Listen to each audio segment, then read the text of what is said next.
Hi guys! Another vlog, another cake na naman ang ating gagawin ngayong araw.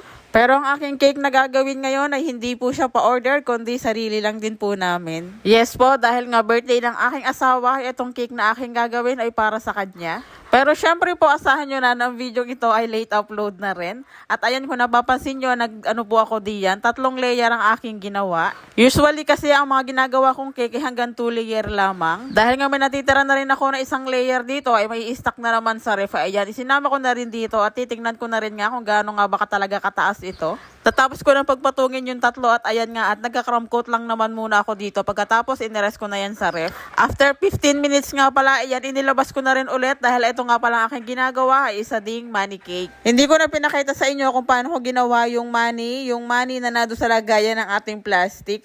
Pero mas okay nga ngayon, mas mabilis ang gawa ko dahil nga nakabili na ako ng plastic ng pang money talaga, yung pampera, yung sukat na talaga siya. Ito rin yung time na sabi ko sa inyo, may plano talaga akong gumawa ng money cake, kaya lang ay may nauna na magpagawa sa akin noong mga nakaraan, kaya yun na yung una at eto na yung pangalawa. At diyan ko napansin nyo, ayan, sinukat ko lamang yung pera, pagkatapos ay kinat ko na at binawasan ko, pagkatapos ayun, ibinalik ko na rin.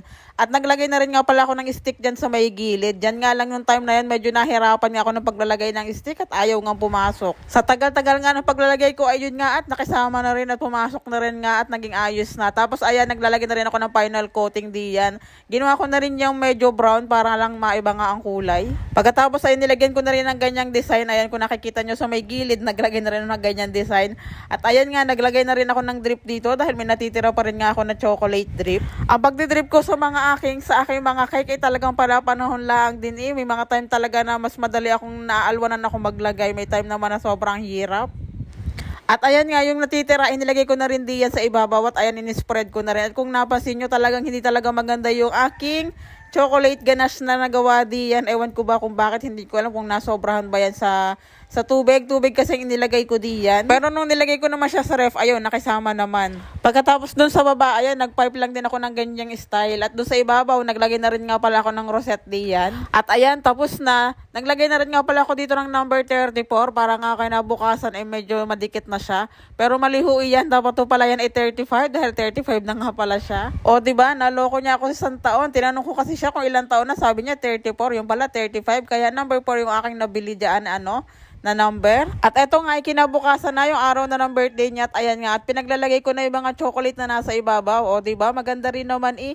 Naglagay na rin ako ng happy birthday diyan. Ayan, yung style na yan ay sariling style ko iyan. Wala ako pinagkopyahan niyaan. Pero kung gusto nyo rin naman magpagawa niyan, ay pwede rin, gagayahin din natin yan.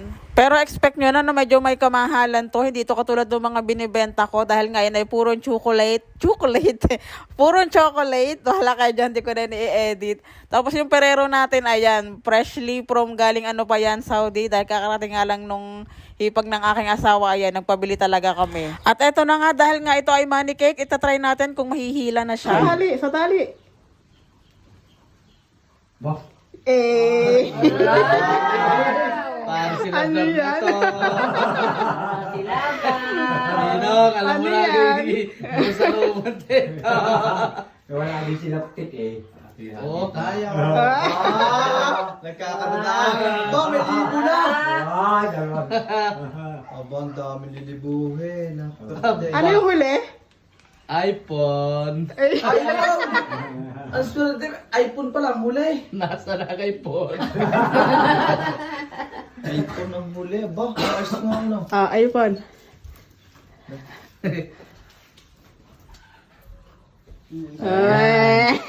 Dito na ang ating iPhone. Wala yung iPhone, oh. Ganda nga, palitan si Paul.